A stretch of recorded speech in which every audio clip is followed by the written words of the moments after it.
Hey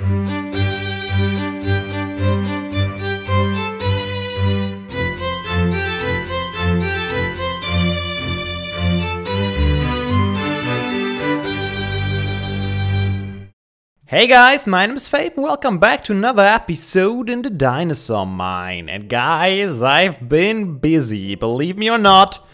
Look at that. Complete wall done.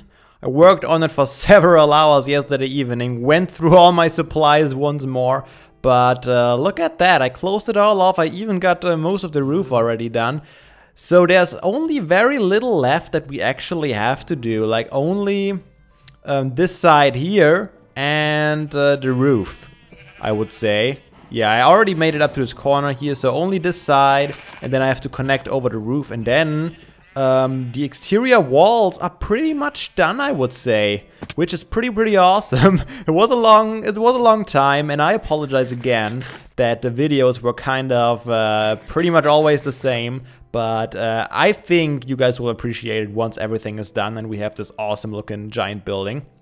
So last time I asked you guys about the carpets and it was actually pretty close. From what I've seen, there were 5 votes for red, but 7 votes for yellow. And if I would include my own vote, I think it would be 8 votes for yellow. Because what color? Yep, yellow. I prefer yellow too. It's less intrusive. The red stands out a little bit more. The yellow blends in a little bit better. So I think yellow will be nice. I haven't quite decided on where to put it everywhere yet, but we'll definitely find some use for the yellow carpet. Also, there's been a ton of awesome suggestions for interior designs and skeletons, and I especially want to mention the Hexbox, who actually sent me some amazing screenshots of like dinosaur skeleton heads and stuff that he made out of blocks and stairs and slabs. So no biofossils or anything, purely built skeleton heads, and they look pretty awesome. So once we get to the interior phase of creation, I'll try to remember those and maybe implement 1 or 2 of them. I also built a balcony up there. Ooh, lag spike. So I built a balcony up there. I think it's a good height. I think you're gonna have a nice view down here. And as I mentioned, I don't want to have a second balcony on this level. I might have another one all the way up there, but I haven't quite decided on that yet. But I think that's it for a museum update. And since we've been spending so much time here, I think today I actually want to take a quick break from it. Yeah, as you can see, I haven't done a lot on this level. But I think most of you actually wanted me to keep the floor on the same level as the windows, and I have to agree. That's probably what I'm going to do. Anyways, enough talk about the museum, as I just said. Let's jump on out here, and I would say to change it up a little bit, let's start planning out the Enclosure, shall we? Let's put some of our stuff away and maybe get some cobblestone ready. Of course, I do not have cobblestone. I guess I could use gravel for planning out. Why not, right? Some gravel to plan out the rough shape of the enclosure. And what time of day is it? Is it nighttime already? Looks like it's getting dark a little bit already. We'll see. I have a bed here now, finally, because I was so sick of running back and forth between the lab and the museum all the time just to sleep. I still have to run back and forth to get resources and stuff, but at least I can sleep here now, which is nice. Oh yeah. I don't know if you just noticed it, but when I was running past on the left side, where we used to have the villagers and trapped, the enclosures are gone because I had a creeper blew up on me.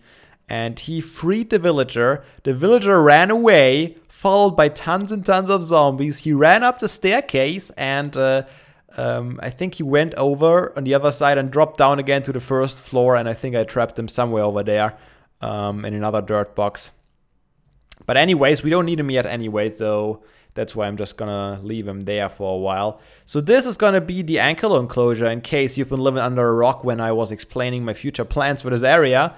I want to kind of include all these caves, and I want to make it a big enclosure, but in turn have maybe like a whole herd of Ankylosauruses there. So some of them can always hide a little bit underground, and we will still be able to see some of them overground, I guess. And I don't know how big it is gonna be. I might have to get rid of part of this hill. That reminds me that I still have this pathway here that I never really figured out what to do with.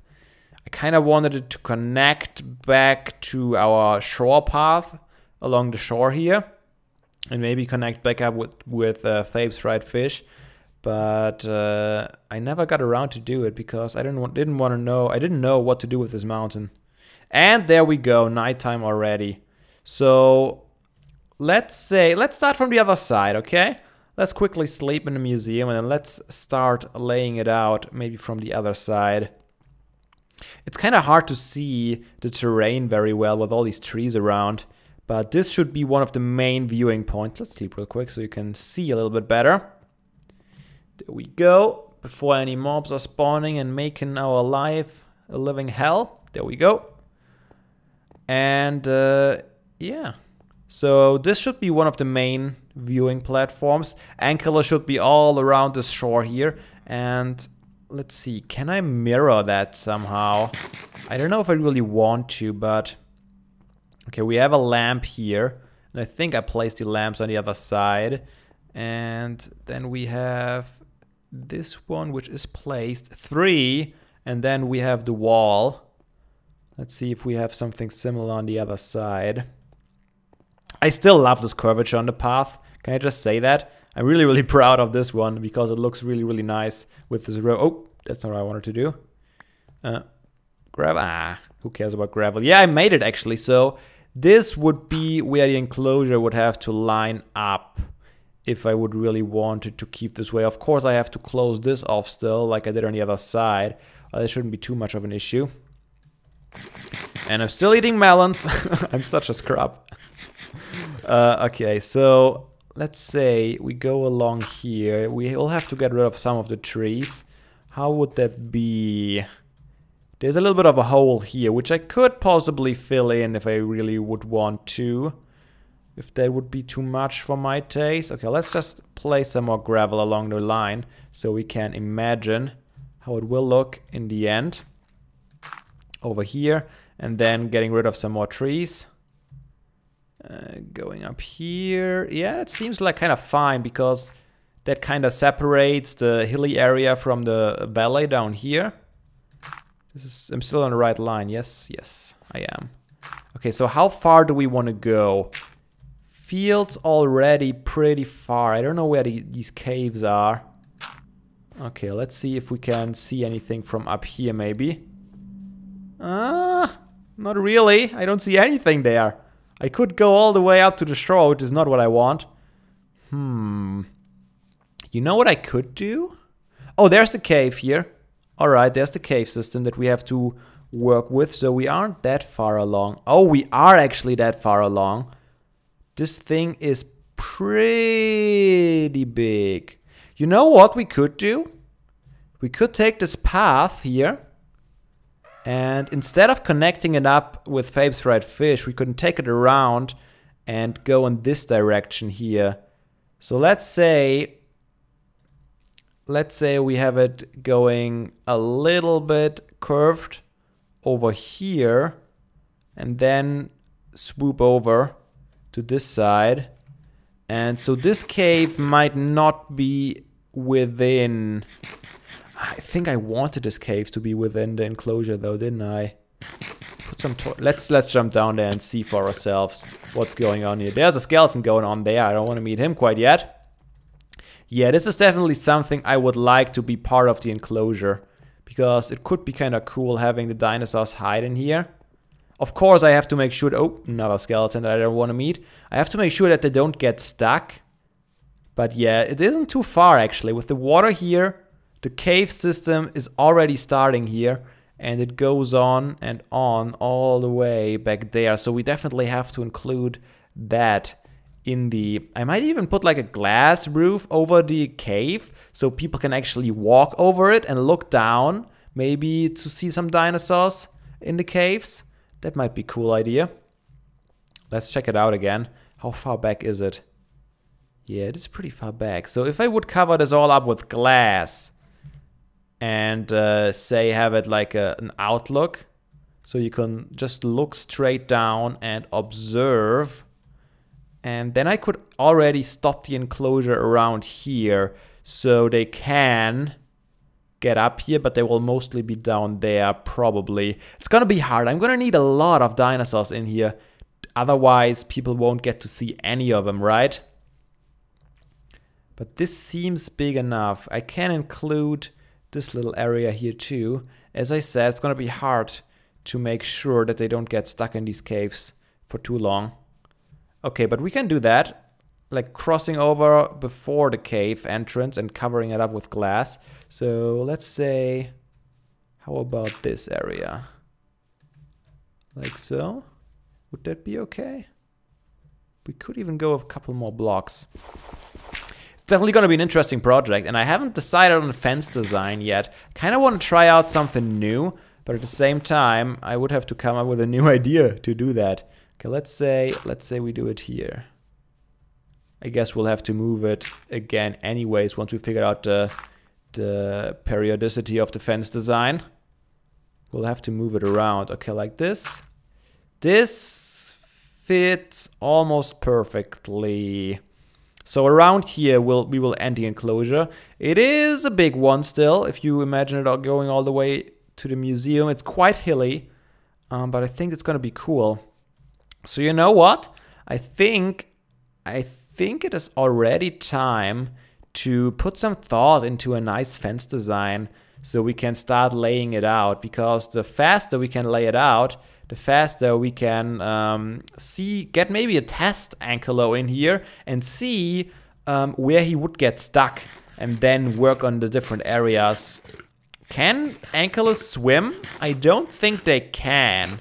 At least I hope they can't, because that would make us busy, because we would have to find out how to fence in the water as well. But I don't think they can. I mean, all the raptors, the Deinonychus and the Allosaur can't swim, so why should the Ankylo be able to?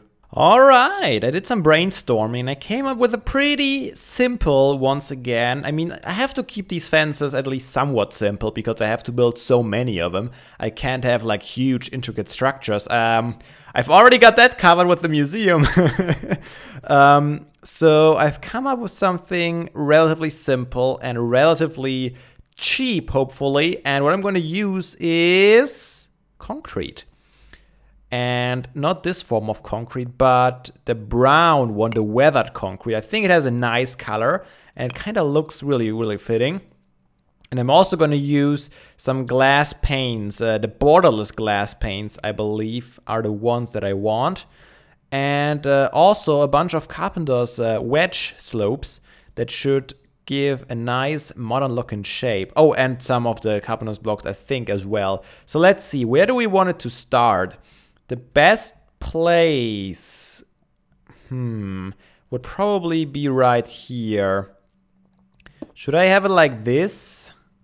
Or might this be too awkward of a start? I might start it actually right here. That might be a better place to do it because we already have, oops, that was an accident. Come back to me. I don't want to lose any stone. Stones is such a valuable commodity. I need you first. And oops. And man, my mouse reel is out of control. And saved. Okay. So let us say we're gonna start this here. You know what? I'm just gonna lay it out for now. I can still change it up a little bit later. But this is gonna be the basic shape. And then we're gonna have some more slopes on top. And have it going inwards quite a bit. Can I get up there? I don't think I can. Not without some dirt scaffolding. Okay. And we're gonna have one more right up there. And also concrete. So this is the basic fence shape. As I said, I'm not sure if I want to keep it connected to the path like that. I might switch it up just a bit. We'll see. Maybe I'm going to even take it away a little bit further from the path. But anyways, what I will have to do is replace the bottom with more concrete. Because this time I'm not going to have a bottom line of a full block. Instead, I want to have the fence go all the way to the bottom so you can see through it a little bit better. And since we are dealing with herbivores here, I don't think it should be too big of a deal. I hope they're not gonna try and attack any visitors. That would be horrible, right? I mean, those are Ankylosaurus, and if they really wanted to, they could probably get through almost any kind of fence. But those are hopefully some calm animals that don't really want to harm anyone. Okay, what we're gonna do is we're gonna have these in here, and why I chose the borderless glass is because this is the only glass that actually has like horizontal stripes, but has the connected textures like that. So there's no vertical stripes, there's no grid, instead there's just lines. And I thought that looks kind of cool. It looks like it is basically metal rods covering it up so they can't get out. But it actually is glass. So I thought that would be kind of a neat effect. And also I want to cover this up with some half slab action. If I cannot reach it. Let's get up there and boop. That's how you do it. And while we are here, let's actually go all the way up here and do this. I'm not sure about the second one here. I have to try it out on a larger scale. But it looked fine to me. But then again, I might change my mind. And of course, I want to hear you guys' input on this topic just as well. And then I thought I'm going to use some more of the concrete here, which makes me move really fast when I'm running on the fence, of course, which was not the goal. And I don't think I want to move a lot. Yeah, but yet that's the design. It seems pretty safe. This diagonal part up there seems almost like it would fit more into a carnivore enclosure than a herbivore enclosure, but I think it seems pretty safe. Of course, it's a little bit inspired by the Jurassic Park fences, the different ones. But hey, that's the only real reference we have for dinosaur fences, isn't it? But I think it looks kind of cool. And of course, we're gonna have this going all the way through the forest. I'm gonna get rid of some trees to the left and to the right of it to make sure you will be able to see it properly. And yeah, as I mentioned, I might have to try something else to fit it here next to the pathway. But overall, I think it's a new design, something we didn't do yet. It fits in quite well with the whole forest theme. I'm not sure if it goes really well with this pathway design, but I think it goes well with the shore pathway design, since this is also concrete on the borders. Overall, I'm pretty happy. This tree is kind of in a way. This is, by the way, where I'm getting all my wood for all the carpenter's blocks for this building. I just plant these giant spruce trees over here all the time and cut them down. And by the time I used up all the wood, they have regrown already. So I don't even have to use a lot of bone meal. And I get like at least 1.5 stacks of logs from that, which lasts usually quite a bit. But yeah, this is gonna be a lot of repetitive work now.